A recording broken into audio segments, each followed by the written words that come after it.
ರೇವತಕ್ಕ, ನೀನ್ ನೋಡಿದ್ರೆ ಇಲ್ಲಿ ನಿಂತ್ಕೊಂಡು ಅಳ್ತಾ ಇದೀಯಾ. ಆರಾಧನ ಆಚೆ ಹೆಂಗ್ ಆಡ್ತಿದ್ದಾಳೆ ಗೊತ್ತಾ? ಅವಳಿಗೇನೋ ಆಗ್ಬಿಟ್ಟಿದೆ. ಅವಳನ್ನ ನೋಡಿದ್ರೆ ನಂಗೆ ಭಯ ಆಗ್ತಿದೆ ರೇವತಕ್ಕ. ನಿನ್ಗೆ ಭಯ ಆಗ್ತಿದೆ, ನನಗ್ ಭಯ ಸಂಟ ಎರಡೂ ಆಗ್ತಿದೆ. ಅವಳು ಯಾವತ್ತೂ ಹೀಗ್ ನಡ್ಕೊಂಡವಳಲ್ಲ. ಅವ್ರ ಅತ್ತೆ ಹತ್ರ ಹೋಗಿ ಈ ಮದುವೆ ಇಷ್ಟ ಅಂತ ಹೇಳ್ ಬಂದಿದ್ದಾಳೆ. ಇಲ್ಲಿ ನೋಡಿದ್ರೆ ಹೀಗ್ ನಡ್ಕೋತಾ ಇದ್ದಾಳೆ. ಏನ್ ನಡೀತಿದೆ ಅಂತಾನೆ ಅರ್ಥ ಆಗ್ತಿಲ್ಲ. ಏನ್ ಅರ್ಥ ಆಗ್ತಿಲ್ಲ? ಮೊದ್ಲು ಈ ಮದ್ವೆನ ನಿಲ್ಸು. ಆಯ್ತು, ನಿಲ್ಸೋಣ. ಹೇಗ್ ನಿಲ್ಸೋದು ಅಂತ ನೀನೇ ಹೇಳು. ಇದ್ರ ಬಗ್ಗೆ ಹಗಲು ರಾತ್ರಿ ಯೋಚನೆ ಮಾಡಿ ನನ್ ತಲೆ ಕೆಟ್ಟೋಗ್ತಿದೆ.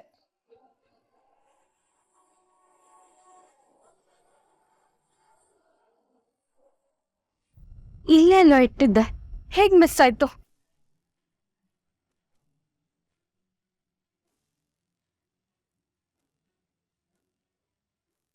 ಏನ್ ಹುಡುಕ್ತಿದ್ಯಮ್ಮ?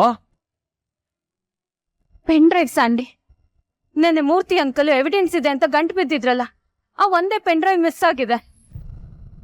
ನಿನ್ನೆ ಸಿಕ್ಕಾಕೊಂಡೇ ಬಿಟ್ಟೆ ಅನ್ಕೊಂಡಿದ್ದೆ, ಆದ್ರೆ ಒಂದ್ ಪೆನ್ ಡ್ರೈವೇ ಮಿಸ್ ಆಗಿತ್ತು. ನಿನ್ನೆ ಒಳ್ಳೇದಾಯ್ತು ಅನ್ಕೊಂಡೆ, ಆದ್ರೆ ಇವತ್ತು ಸಿಕ್ತಿಲ್ಲ. ಈಗೇನ್ ಅನ್ಕೋಬೇಕು ಗೊತ್ತಾಗ್ತಿಲ್ಲ. ಯಾರಾದ್ರೂ ತಗೊಂಡಿರ್ತಾರ? ರೂಮಲ್ಲಿರೋ ಪೆನ್ ಡ್ರೈವ್ ಎಲ್ಲಿಗೆ ಹೋಗುತ್ತೆ? ಅದಕ್ಕೇನ್ ಕಾಲಿದ್ಯಾ ನಡ್ಕೊಂಡು ಹೋಗೋದಿಕ್ಕೆ? ಏನ್ ತಮಾಷೆನಾ? ತಮಾಷೆ ಅಲ್ಲಮ್ಮೋ, ನೆನ್ನೆ ಮೂರ್ತಿ ರೂಮಲ್ಲೇ ಓಡಾಡ್ತಿದ್ರು. ವಾಟ್? ಮೂರ್ತಿ ಅಂಕಲ್ ರೂಮಲ್ಲಿ ಓಡಾಡ್ತಿದ್ರ? ಹೌದೇ? ಹಾಗಿದ್ರೆ ಅವರೇ ತಗೊಂಡಿರ್ಬೇಕು. ಒಂದ್ ನಿಮಿಷ.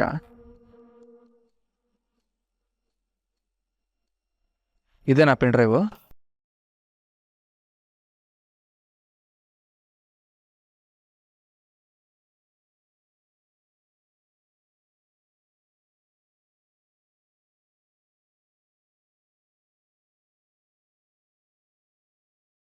ಇನ್ನೊಂದ್ಸತಿ ಇಂಥ ಪ್ರ್ಯಾಂಕ್ ಎಲ್ಲ ನನ್ನ ಹತ್ರ ಇಟ್ಕೋಬೇಡ.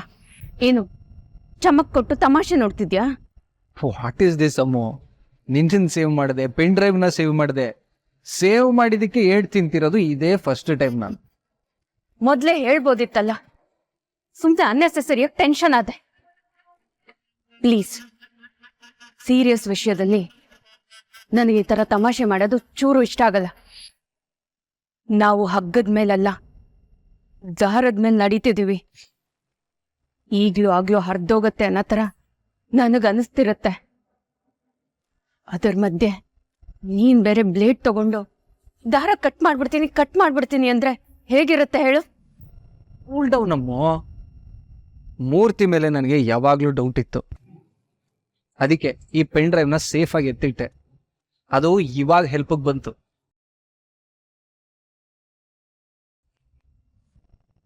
ಓಕೆ, ಈಗ ನಿನ್ ಪ್ಲಾನ್ ಏನು ಹೇಳು? ನಿನಗೆ ಅಪ್ಪನ್ ಚೇರ್ ಬೇಕಾಗಿತ್ತು, ಅದಕ್ಕೋಸ್ಕರ ರಾಜ್ನ ಆಚೆ ಹಾಕ್ದೆ. ರಾಜ್ ಈಗಾಗಲೇ ಮನೆಯಿಂದ ಆಚೆ ಹೋಗಿ 1 ತಿಂಗಳು ಮೇಲಾಯ್ತು. ಈ ಮನೇಲಿ ಏನಾರು ಚೇಂಜಸ್ ಆಯ್ತಾ? ನೋ. ಈಗ ಮುಂದೇನು? ಬರೀ ರಾಜ್ ಆಚೆ ಹೋದ್ರೆ ಸಾಕಾಗಲ್ಲ ಸಂಡಿ. ಅದು ಜಸ್ಟ್ ಪ್ರಿಪ್ರೇಷನ್ ಅಷ್ಟೇ. ಇನ್ನೇನಾದ್ರೂ ಆಗ್ಬೇಕು ಅಂತಿದ್ರೆ ನಮ್ ಮುಂದೆ ಇರೋ ಇನ್ನೊಂದು ತೊಂದ್ರೆನ ನಿವಾರಿಸ್ಬೇಕು. ಏನದು ತೊಂದರೆ?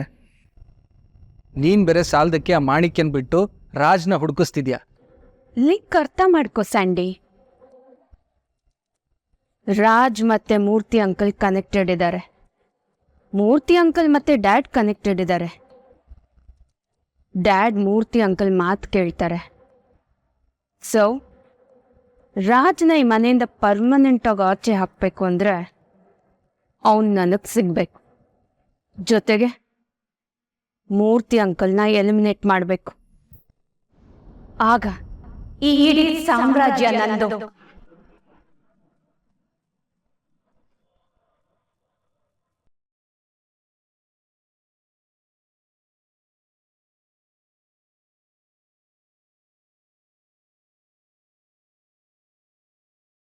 ಚಂದ್ರಣ್ಣ, ನಿಮ್ಗ ಮೂಟೆ ಒಂದು ತಂದ್ಕೊಡ್ತೀನಿ ರೀ.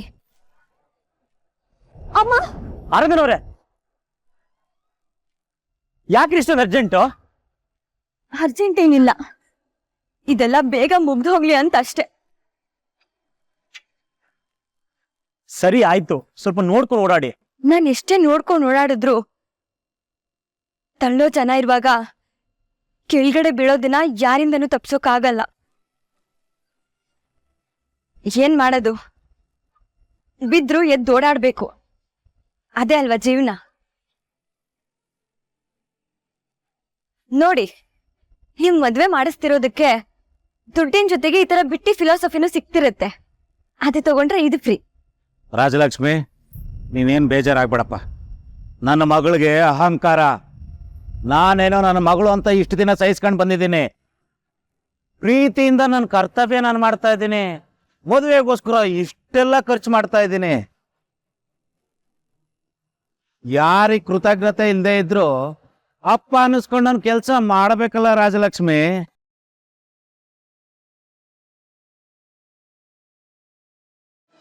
ಅಮ್ಮು, ನಾನು ಮೂರ್ತಿಗೆ ಬುದ್ಧಿ ಹೇಳಿದ್ದೀನಿ, ನಿನಗೂ ಹೇಳ್ತಾ ಇದ್ದೀನಿ. ಇದು ಏನಿದು ನಿಮ್ಮಿಬ್ಬರ ಮಧ್ಯೆ? ನೀನ್ ಚಿಕ್ಕವಳು ಅಮ್ಮು, ಮೂರ್ತಿ ಬಗ್ಗೆ ನೀನ್ ಹಾಗೆಲ್ಲ ಮಾತಾಡಬಾರ್ದು. ನಮ್ಮನೆ ಮಕ್ಕಳು ದೊಡ್ಡವ್ರಿಗೆ ಯಾವತ್ತೂ ಎದುರುತ್ರ ಕೊಟ್ಟವ್ರೇ ಅಲ್ಲ. ಆಯ್ತು ಬಿಡಮ್ಮ, ನೀನೊಬ್ಳು ಬಾಕಿ ಇದ್ದೆ. ಅಪ್ಪ ಅಂತೂ ಆ ಮೂರ್ತಿ ಅಂಕಲ್ನ ಕರ್ಣ ಅಂದಾಯ್ತು. ನೀನು ಬದ್ಲಾಗ್ಬಿಟ್ಯಾ? ಅಂತೂ ಇಂತೂ ಮೂರ್ತಿ ಅಂಕಲ್ ಉದ್ದೇಶ ಈಡೇರ್ತು. ರಾಜ್ನ ಮನೆಯಿಂದ ಓಡಿಸಿದ್ದಾಯ್ತು. ಇವಾಗ ಈ ಅಮ್ಮು ಮೇಲೂ ಎಲ್ರಿಗೂ ಬ್ಯಾಡ್ ಒಪಿನಿಯನ್ ಬರೋ ಥರ ಮಾಡ್ತಿದ್ದಾರೆ. ಈ ಅಮ್ಮು ಜಾಗನು ಖಾಲಿ ಮಾಡಿಸ್ಬಿಟ್ರೆ ಎಲ್ಲ ಅವ್ರದ್ದೇ. ಅಮ್ಮು, ನನಗೇನ್ ಹೇಳ್ಬೇಕು ಅಂತಾನೆ ತಿಳಿತಾ ಇಲ್ಲ. ನೀನ್ ಹೇಳೋ ತರ ಮೂರ್ತಿ ಕೆಟ್ಟವ್ರಲ್ಲ ಕಣೆ.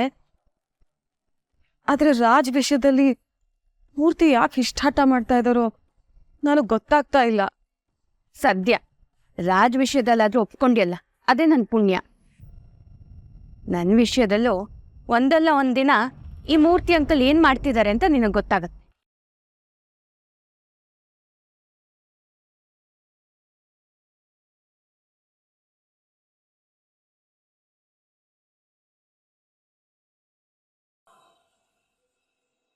ಹಾಂ, 1 2 3 4 5 6 7 8 9 10 11 12.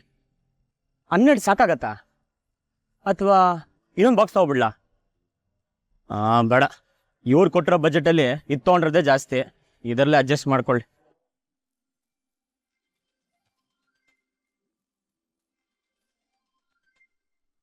ಹಲೋ ಹಲೋ ಸುಶಾಂತ್, ನಾನು ಮೂರ್ತಿ ಅಂಕಲ್. ಮೂರ್ತಿ ಅಂಕಲ್, ಹೇಗಿದ್ದೀರಾ? ಅಮ್ಮ ಹೇಗಿದ್ದಾರೆ? ಅಮ್ಮ ಓಕೆ ಎಲ್ಲ ಹೇಗಿದ್ದಾರೆ? ಮನೆಯಲ್ಲಿ ಆರಾಮಾಗಿದ್ದಾರಾ? ಈ ನಂಬರ್ ಹೆಂಗೆ ಸಿಕ್ತು ನಿಮಗೆ? ಸುಶಾಂತ್, ಒಂದು ನಿಮಿಷ. ನಿಮ್ಮ ತಾಯಿ ನಿನ್ನ ತುಂಬ ಮಿಸ್ ಮಾಡ್ಕೋತಾ ಇದ್ದಾರೆ. ನಿನ್ನ ನೋಡಲೇಬೇಕು ಅಂತ ಒಂದೇ ಸಮನೆ ನನ್ನ ಬೆನ್ನ ಹಿಂದೆ ಬಿದ್ದಿದ್ದಾರೆ.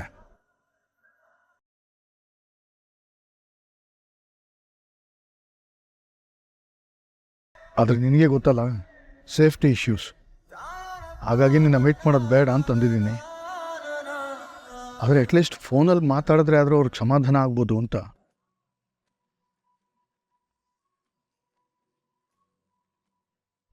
ಅನು, ಇದು ರಿಸ್ಕೇನೆ. ಫೋನ್ ಕೊಡ್ತೀನಿ, ಆದರೆ ನೀನು ಎಲ್ಲಿದ್ಯಾ ಅಂತ ಯಾವುದೇ ಕಾರಣಕ್ಕೂ ಹೇಳಬಾರ್ದು. ಒಂದು ನಿಮಿಷ.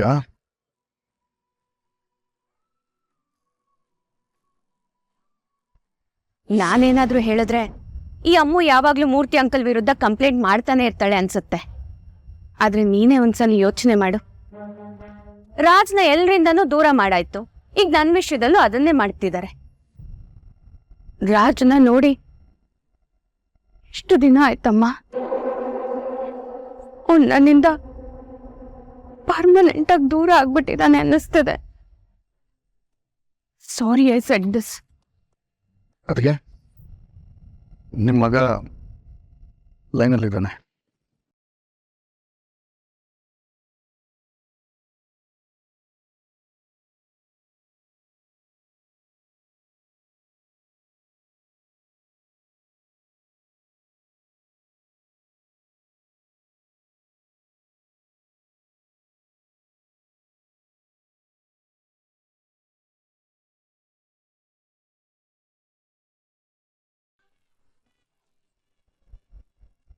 ಹಲೋ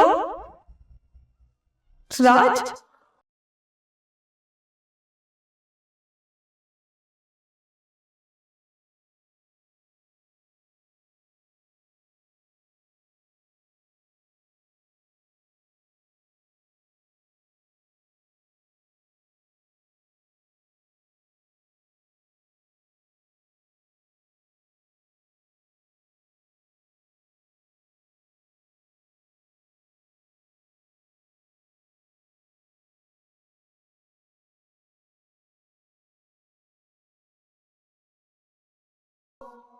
ಅಮ್ಮ,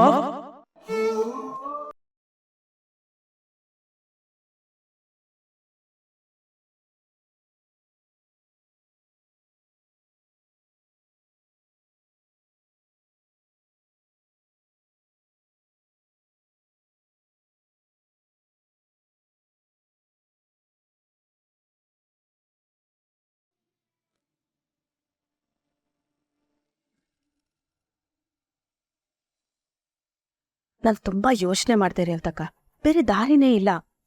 ಇದನ್ನ ಹೀಗೆ ಬಿಟ್ರೆ ಆರಾಧನನ್ ಜೀವನ ಹಾಳಾಗೋಗುತ್ತೆ. ನಾವೇನಾದ್ರೂ ಮಾಡ್ಲೇಬೇಕು. ಏನ್ ಮಾಡಕ್ಕಾಗುತ್ತೆ?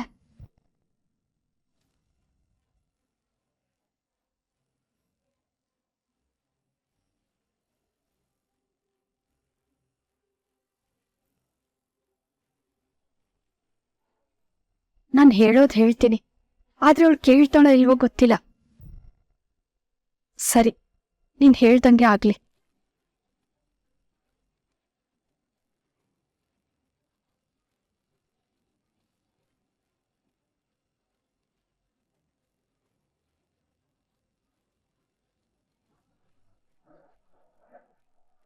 ನೀನ್ ಈ ಬ್ಯಾಗ್ ತಗೊಂಡು ಹಿತ್ತಲ್ ಬಾಗ್ಲಿಂದ ನಿಮ್ ಮನೆಗೆ ಹೋಗು. ನಾನು ಅವಳನ್ನ ಕರ್ಕೊಂಡ್ ಬರ್ತೀನಿ.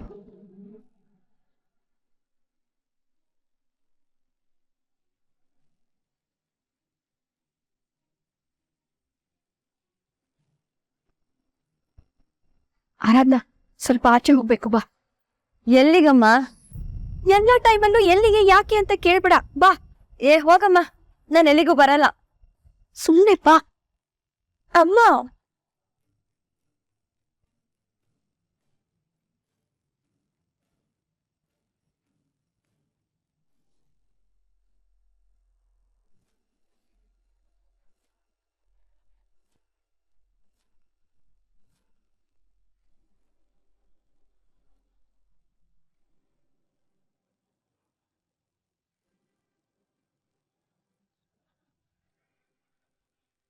ಎಲ್ಲಿಗೆ ಹೊರಟ್ರಿ? ದೇವಸ್ಥಾನಕ್ಕೆ ಅಂತ ಮಾತ್ರ ಹೇಳಕ್ ಹೋಗ್ಬೇಡಿ.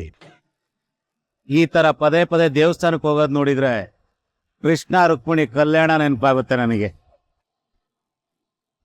ದೇವಸ್ಥಾನಕ್ಕಲ್ಲ ರೀ, ಲತಾ ಮನೆಗೆ ಹೋಗ್ತಿದೀವಿ. ಲತಾ ಮನೆಗೆ? ತಾಯಿ ಮಗಳು ಇಬ್ರು ಹೋಗ್ತಾ ಇದ್ದೀರಾ? ಕ್ಲಾರಿಟಿ ಕೊಟ್ರೆ ಚೆನ್ನಾಗಿರುತ್ತೆ. ಅದು ಲತಾ ಮನೆಯಲ್ಲಿ ಮದ್ವೆ ಹುಡುಗಿಗೆ ಶಾಸ್ತ್ರ ಮಾಡ್ಬೇಕಂತೆ, ಅದಕ್ಕೆ. ಹೌದಾ? ಹೋಗ್ಬನ್ನಿ. ಶಾಸ್ತ್ರ ಮಾಡಿ, ಆದರೆ ಸಂಪ್ರದಾಯ ಮುರಿಬೇಡಿ.